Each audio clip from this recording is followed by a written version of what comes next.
Imagine you're standing in a courtroom explaining the value of a mature oak that was destroyed during construction. Or you're consulting on a property where a heritage tree was severely damaged in a storm, and the owner wants to know what it was worth. How do we determine the value of a tree? Not just its beauty, not just its shade, but its real monetary value. This is where plant appraisal becomes one of the most fascinating and complex areas of arboriculture. For the BCMA exam, and for real-world consulting work, understanding how arborists calculate and communicate tree value is essential. Today we're going to explore the principles, methods, and terminology behind professional tree appraisal.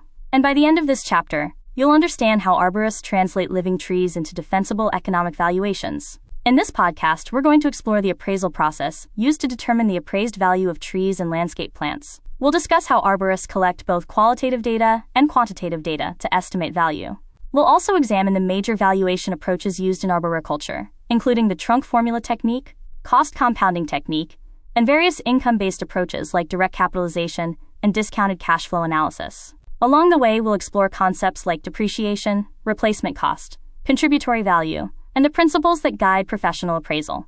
And we'll also touch on legal considerations, such as casualty loss, diminution in market value, punitive damages, and statutory value. These ideas are not just academic. They influence insurance claims, legal disputes, property transactions, and urban forestry policy. Let's start with a simple but important distinction. Price is what someone pays. Value is what something is worth.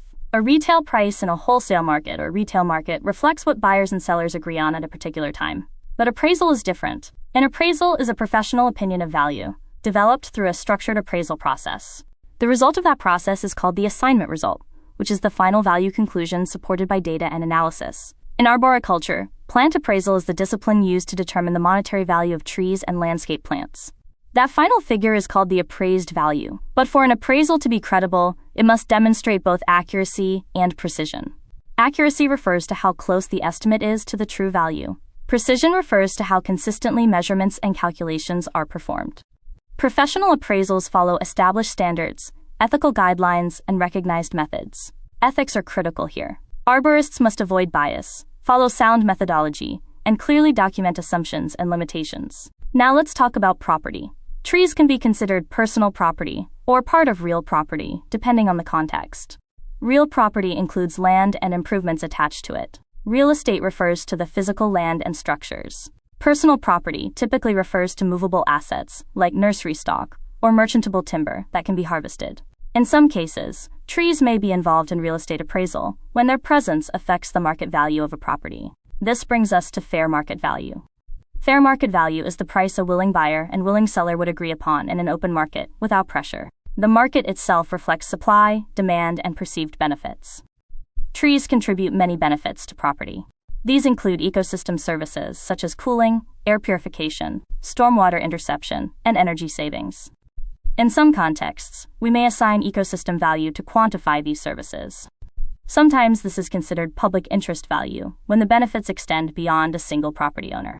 Because many of these benefits are not traded in a traditional market, arborists sometimes use non-market valuation methods. These approaches estimate non-market value based on willingness to pay for environmental benefits. Now let's talk about appraisal principles. These principles guide how value is interpreted. The principle of substitution states that a buyer will not pay more for a tree than the cost of obtaining a comparable replacement. The principle of contribution says the value of a tree depends on how much it contributes to the overall property value. The principle of anticipation states that value reflects expected future benefits. The principle of balance reminds us that landscapes are most valuable when all elements are proportionally designed. The principle of conformity suggests that property elements should be consistent with neighborhood standards. The principle of consistent use means all appraisal components should reflect the same highest and best use, often abbreviated as HBU. Highest and best use refers to the most profitable, legally permissible, and physically possible use of a property. Understanding HBU helps determine whether a tree contributes value or represents superadequacy.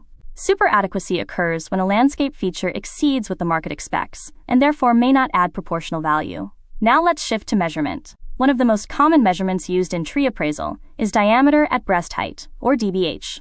This measurement helps estimate trunk area and tree size. In some cases, arborists may also measure crown dimensions or height, using tools like a clinometer. These measurements support calculations used in techniques like the trunk formula technique. The trunk formula technique is one of the most widely used methods for appraising landscape trees. It estimates value based on trunk cross-sectional area, species rating, condition, and location factors. Another method used in arboriculture is the cost compounding technique, often abbreviated as CCT. This method estimates the cost of growing a tree from a young plant to its current size over time.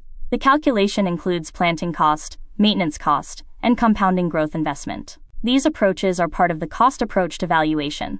The cost approach often begins with either reproduction cost or replacement cost. Reproduction cost estimates the expense of creating an exact duplicate of the original tree. Replacement cost estimates the cost of installing a similar tree that performs the same function. Sometimes the goal is functional replacement, rather than an identical reproduction. Functional replacement cost estimates the cost of installing a tree that provides equivalent utility or landscape function. Once cost is determined, we must account for depreciation.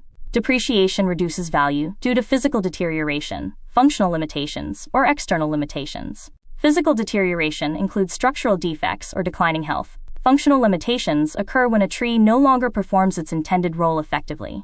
External limitations might include nearby construction, right-of-way restrictions, or zoning constraints.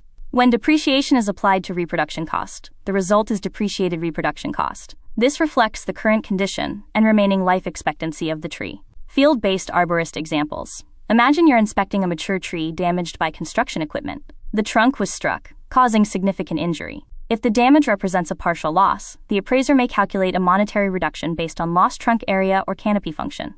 But if the tree was removed entirely, the appraisal may focus on replacement cost or trunk formula calculations. In legal cases involving property damage, attorneys may ask about diminution in market value. This measures how much property value decreased due to tree loss.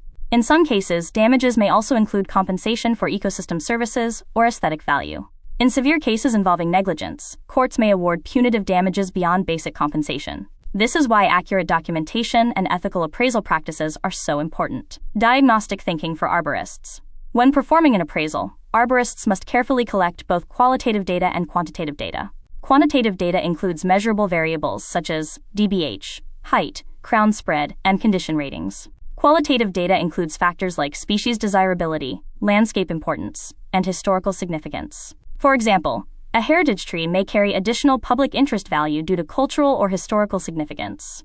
A plant inventory often serves as the starting point for an appraisal project. This inventory documents species, size, condition, and location for each plant on a property.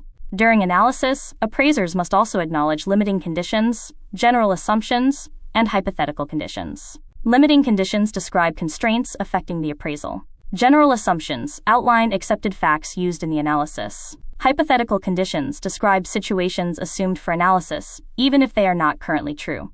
Exam insight moments. This is a concept that often appears on certification exams. You may be asked to distinguish between replacement cost, reproduction cost, and functional replacement cost. Another common exam question involves understanding depreciation categories, such as physical deterioration, functional limitations, and external limitations. Understanding how these affect the final value is critical.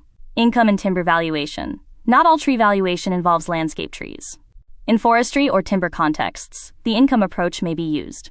Merchantable timber may be valued based on stumpage value, which reflects the value of standing timber before harvest. Appraisers may also estimate expected income using discounted cash flow analysis or direct capitalization. Direct capitalization converts expected annual income into a present value using a capitalization rate. The capitalization rate reflects risk, growth expectations, and market conditions. In some cases, regression analysis may be used to analyze relationships between tree characteristics and value across large datasets.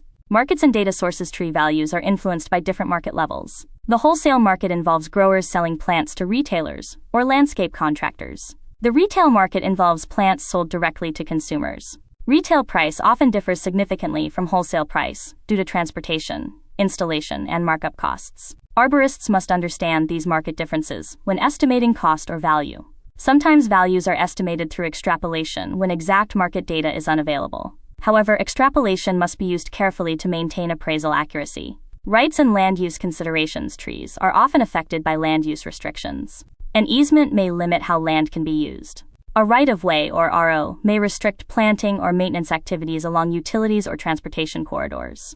These constraints represent external limitations that influence value. Utility companies may also value trees based on how they affect infrastructure or maintenance costs. In some jurisdictions, statutory value may be assigned by law for protected trees. Concept reinforcement and chapter wrap-up. Plant Appraisal combines biology, economics, law, and ethics into one professional discipline. Whether you're evaluating casualty loss or estimating compensation, the goal is always to produce a defensible, ethical, and well-supported estimate of value. In the next chapters, we'll continue connecting these principles to broader topics in arboriculture.